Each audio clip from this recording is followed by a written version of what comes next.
देखिए, बहुत-बहुत मुबारक हो जिन्होंने जीता है, एनसी ने जीता है, लोगों ने मैंडेट दिया है एनसी को।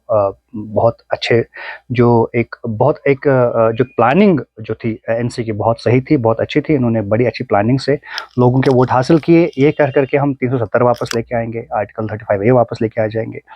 हम यहाँ पे 5,000 पर मंथ दे देंगे इकोनॉमिकली वीकर सेक्शन वुमेन्स को। इनका जो मैं सबसे छोटा जो इनका मैनिफेस्टो है, little bit of it, 75,000 marriage assistance दे देंगे, गैस सिलेंडर 12 फ्री दे देंगे साल के, और बस सर्विसेज फ्री दे देंगे। ये जो है हमारे पॉलिटिकल प्रिजनर्स को फ्री करेंगे, और पीएसए जो है रिपील करेंगे या उनको रिवोक करेंगे। तो ये सारे मैनिफेस्टोस थे जिसमें कि पहला ही 370 जो जिन पे इन्होंने वोट लिया, लोगों के जो सेंटिमेंट्स थे जिसके साथ जुड़े हुए थे, तो वो उन्होंने खारिज कर दिया और खुद से बताया कि सेंटर के हेल्प के बगैर, यानी कि सेंटर में अगर हुकूमत चेंज नहीं होगी तब तक ये पॉसिबिलिटी नहीं है।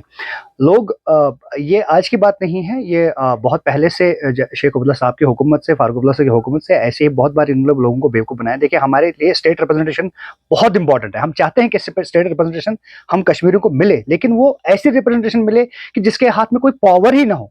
सारा कंट्रोल सेंटर में है, आपके एलजी के में। आपके छोटे से बिल्स अगर आपको क्लियर करवाने हैं, वो आपको जो है एलजी से अप्रूव करवाने होंगे। तो ऐसी हुकूमत का हम क्या करेंगे, ऐसी हुकूमत का क्या फ़ायदा? लोगों को इन्होंने बहुत ज़्यादा बेवकूफ़ बनाया है इस इलेक्शन में तो खासकर। और जो इनके ऑनेस्ट लीडर थे, जो कैंपेनिंग, जो स्टार कैंपेनर्स हम जिनको बोलते थे, वो स्टार कैंपेनर्स इन्होंने यूज़ किए हैं, और उनकी यानी कि जो उन्होंने कहा, जो उनकी सच्चाई थी, उस सच्चाई को इन्होंने आज नकार दिया। इन्होंने आर्टिकल 370 की बात की, वो तो खत्म किया इन्होंने, खुद ही बताया कि वो अभी पॉसिबिलिटी है नहीं। तो अब 35 ए, जब आर्टिकल 370 नहीं आएगा, 35 ए भी नहीं आएगा, तो पीएसए रिवोक कैसे करोगे आप सेंटर की हेल्प के बगैर? तो आप कैसे पॉलिटिकल प्रिजनर्स को छोड़ सकते हो सेंटर की हेल्प के बगैर? तो वो तो आप चीजें कर ही नहीं सकते, तो वो तो छोड़ दीजिए। मैं कह रहा हूँ कि अगर इनमें से एक भी चीज पूरी होती है, ये जो 3 4 5 चीजें हैं, प्लस जो इन्होंने बाकी जो यहाँ के लोगों के लिए बोला है, 200 यूनिट इलेक्ट्रिसिटी इन्होंने बोला फ्री कर देंगे। अब आप मुझे बताइए, 200 यूनिट इलेक्ट्रिसिटी फ्री करने के लिए इनको पहले डिजिटल मीटर्स तो लगाने हैं ना। यानी कि हम यहाँ से बोल रहे हैं कि डिजिटल मीटर्स हटाइए, आप कह रहे हैं कि नहीं, हम डिजिटल मीटर्स लाएंगे, आपको देंगे, फिर 200 यूनिट फ्री दे देंगे। हमारे यहाँ पे 7 महीने, 6 से 7 महीने सर्दियां रहती हैं, 600 700 800 यूनिट भी बिजली का बिल आ सकता है गरीब को, और वहां पे आप 200 यूनिट फ्री दे करके वही बिजली का बिल जो उनको 1000 रुपए आता है, वो 1200 1500 2000 रुपए भी हो जाएगा। तो हाउ कैन यू बिलीव कि आप जो है यहाँ के लोगों के लिए सही कर रहे हैं? हाँ, अगर अब ये इनमें से कोई चीज वादा पूरा करते हैं, इनको सेंटर के सपोर्ट चाहिए, और सेंटर के सपोर्ट के लिए क्या करना पड़ेगा इनको? इनको बकरे के जो वो भेड़िए के खाल में बकरा बनना पड़ेगा।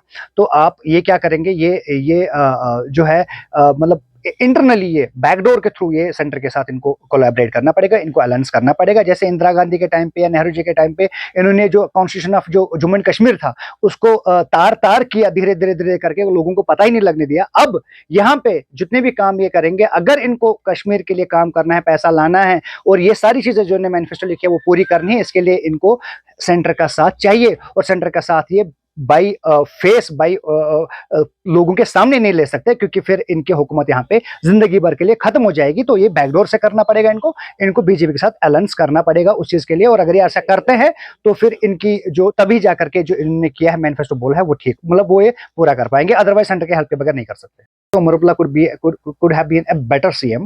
मतलब आज की डेट में वो एक सीएम, अच्छे सीएम हो सकते थे when he had a power in his hand, but जो पावर है नहीं हाथ में, तो वो क्या ही कर सकते हैं। तो उन्होंने बस मैं ये बताना चाहता हूँ कि वो लोगों को आकर के बोले कि whatever he said was completely hoax, उसमें कोई सच्चाई नहीं थी, कोई भी इनमें कोई वादा पूरा नहीं होगा। इवन अगर वो ये नहीं करना चाहते, तो वो ये बताए कि उन्होंने सेंटर के साथ क्या बातें करी हैं, उनके सेंटर के साथ क्या चीजें चल रही हैं, जिसकी वजह से वो लोगों के काम आ सकते हैं।